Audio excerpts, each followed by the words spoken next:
Cinderella. Once there was a gentleman who married, for his second wife, the proudest and most haughty woman that was ever seen. She had, by a former husband, 2 daughters of her own humor, who were, indeed, exactly like her in all things. He had likewise, by another wife, a young daughter, but of unparalleled goodness and sweetness of temper, which she took from her mother, who was the best creature in the world. No sooner were the ceremonies of the wedding over but the mother-in-law began to show herself in her true colors. She could not bear the good qualities of this pretty girl, and the less because they made her own daughters appear the more odious. She employed her in the meanest work of the house.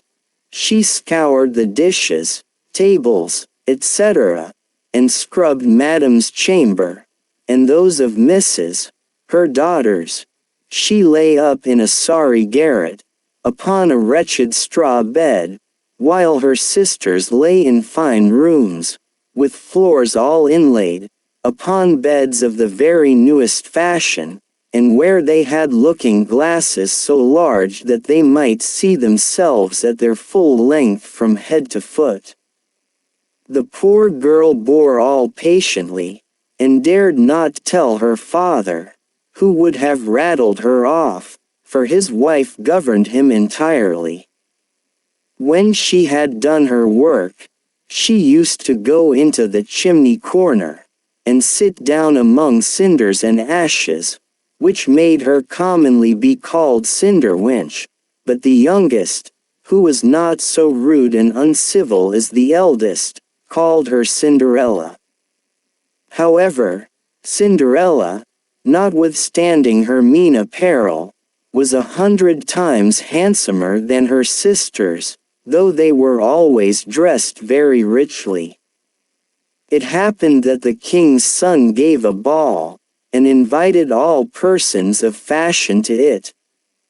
Our young misses were also invited, for they cut a very grand figure among the quality.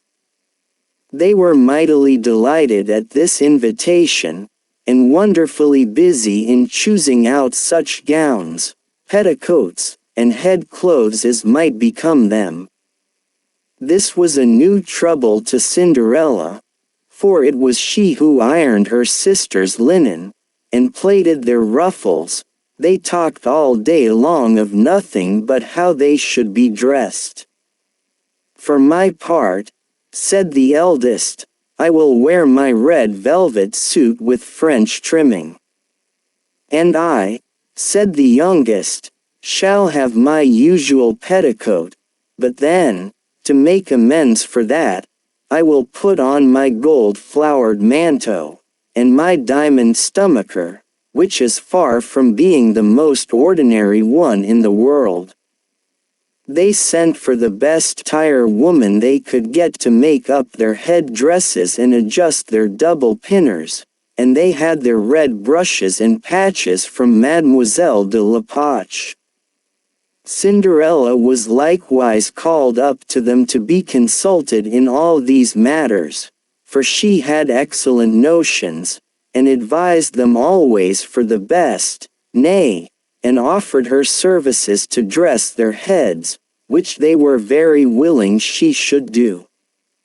As she was doing this, they said to her, "Cinderella, would you not be glad to go to the ball?"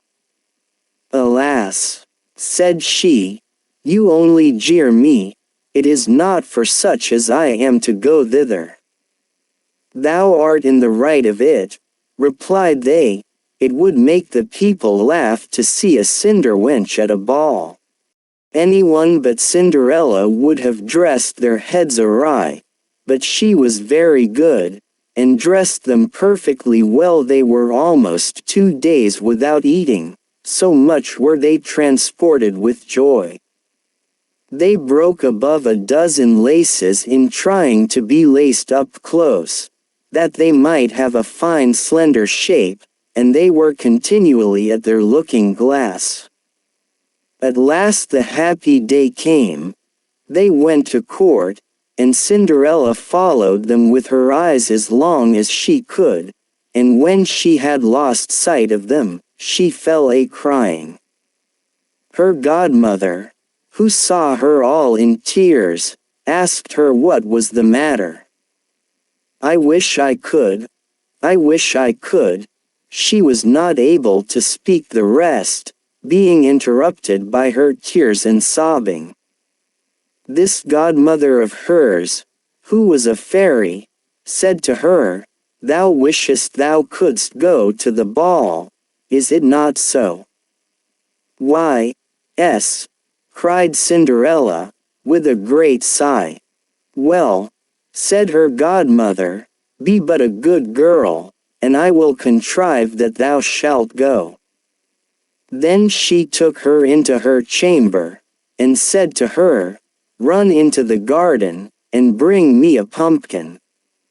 Cinderella went immediately to gather the finest she could get, and brought it to her godmother, not being able to imagine how this pumpkin could make her go to the ball. Her godmother scooped out all the inside of it, having left nothing but the rind, which done, she struck it with her wand, and the pumpkin was instantly turned into a fine coach, gilded all over with gold. She then went to look into her mouse trap, where she found 6 mice, all alive, and ordered Cinderella to lift up a little the trap-door, when, giving each mouse, as it went out, a little tap with her wand, the mouse was that moment turned into a fine horse, which altogether made a very fine set of 6 horses of a beautiful mouse-colored dapple gray. Being at a loss for a coachman, "I will go and see," says Cinderella, "if there is never a rat in the rat trap, we may make a coachman of him." "Thou art in the right," replied her godmother, "go and look." Cinderella brought the trap to her, and in it there were 3 huge rats.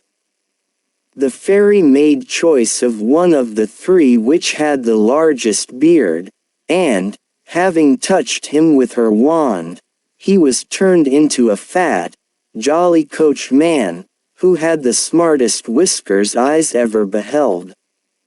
After that, she said to her, "Go again into the garden, and you will find 6 lizards behind the watering pot, bring them to me."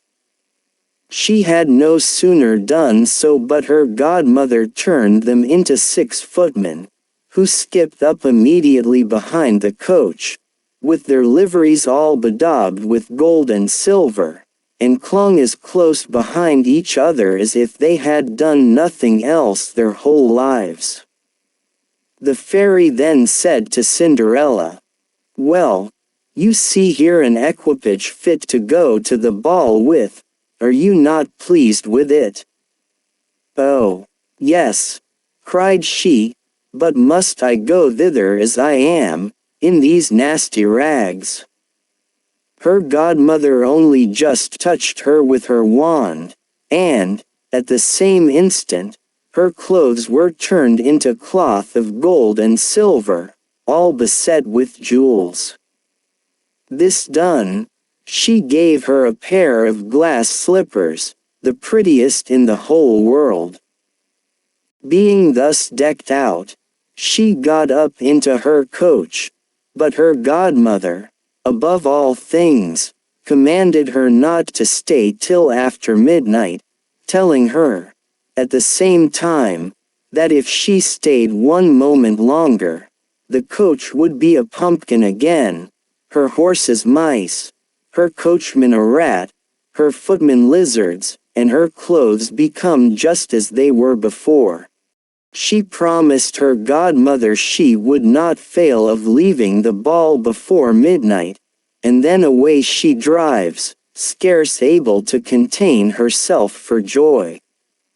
The king's son, who was told that a great princess, whom nobody knew, was come, ran out to receive her. He gave her his hand as she alighted out of the coach, and led her into the ball, among all the company. There was immediately a profound silence. They left off dancing, and the violins ceased to play, so attentive was everyone to contemplate the singular beauties of the unknown newcomer. Nothing was then heard but a confused noise of, "Ha! How handsome she is! Ha! How handsome she is!" The king himself, old as he was, could not help watching her, and telling the queen softly that it was a long time since he had seen so beautiful and lovely a creature. All the ladies were busied in considering her clothes and headdress, that they might have some made next day after the same pattern, provided they could meet with such fine material and as able hands to make them. The king's son conducted her to the most honorable seat, and afterward took her out to dance with him. She danced so very gracefully that they all more and more admired her. A fine collation was served up, whereof the young prince ate not a morsel, so intently was he busied in gazing on her. She went and sat down by her sisters, showing them 1,000 civilities, giving them part of the oranges and citrons which the prince had presented her with, which very much surprised them, for they did not know her. While Cinderella was thus amusing her sisters, she heard the clock strike 11 3/4, whereupon she immediately made a courtesy to the company and hasted away as fast as she could. When she got home she ran to seek out her godmother, and, after having thanked her, she said she could not but heartily wish she might go next day to the ball, because the king's son had desired her. As she was eagerly telling her godmother whatever had passed at the ball, her two sisters knocked at the door, which Cinderella ran and opened. "How long you have stayed!" cried she, gaping, rubbing her eyes and stretching herself as if she had been just waked out of her sleep. She had not, however, any manner of inclination to sleep since they went from home. "If thou hadst been at the ball," said one of her sisters, "thou wouldst not have been tired with it. There came thither the finest princess, the most beautiful ever was seen with mortal eyes. She showed us 1,000 civilities, and gave us oranges and citrons." Cinderella seemed very indifferent in the matter. Indeed, she asked them the name of that princess, but they told her they did not know it, and that the king's son was very uneasy on her account and would give all the world to know who she was. At this Cinderella, smiling, replied, "She must, then, be very beautiful indeed. How happy you have been! Could not I see her? Ah, dear Miss Charlotte, do lend me your yellow suit of clothes which you wear every day." "Ay, to be sure," cried Miss Charlotte, "lend my clothes to such a dirty cinder wench as thou art. I should be a fool." Cinderella, indeed, expected well such answer, and was very glad of the refusal, for she would have been sadly put to it if her sister had lent her what she asked for jestingly. The next day the two sisters were at the ball, and so was Cinderella, but dressed more magnificently than before. The king's son was always by her, and never ceased his compliments and kind speeches to her, to whom all this was so far from being tiresome that she quite forgot what her godmother had recommended to her, so that she, at last, counted the clock striking 12 when she took it to be no more than 11. She then rose up and fled, as nimble as a deer. The prince followed, but could not overtake her. She left behind one of her glass slippers, which the prince took up most carefully. She got home but quite out of breath, and in her nasty old clothes, having nothing left her of all her finery but one of the little slippers, fellow to that she dropped. The guards at the palace gate were asked if they had not seen a princess go out, who said they had seen nobody go out but a young girl, very meanly dressed, and who had more the air of a poor country wench than a gentlewoman. When the two sisters returned from the ball, Cinderella asked them if they had been well diverted, and if the fine lady had been there.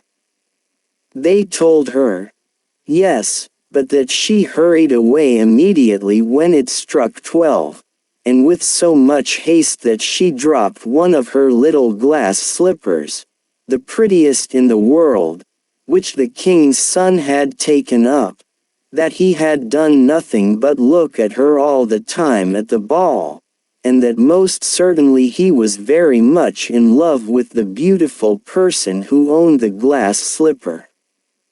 What they said was very true, for a few days after the king's son caused it to be proclaimed, by sound of trumpet, that he would marry her whose foot the slipper would just fit. They whom he employed began to try it upon the princesses, then the duchesses and all the court, but in vain. It was brought to the two sisters, who did all they possibly could to thrust their foot into the slipper, but they could not effect it. Cinderella, who saw all this, and knew her slipper, said to them, laughing, "Let me see if it will not fit me."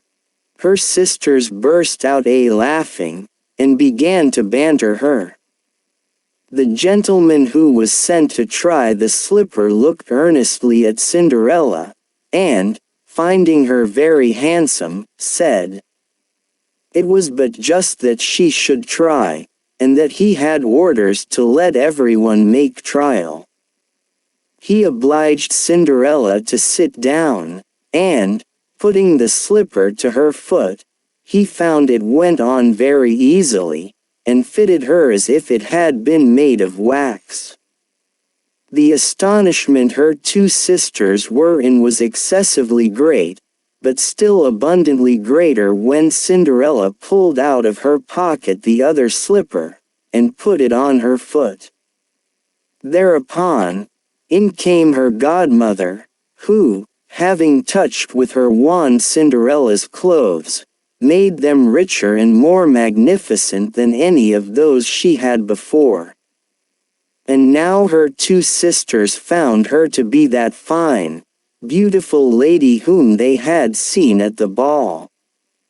They threw themselves at her feet to beg pardon for all the ill treatment they had made her undergo. Cinderella took them up, and, as she embraced them, cried that she forgave them with all her heart, and desired them always to love her. She was conducted to the young prince. Dressed as she was, he thought her more charming than ever, and, a few days after, married her.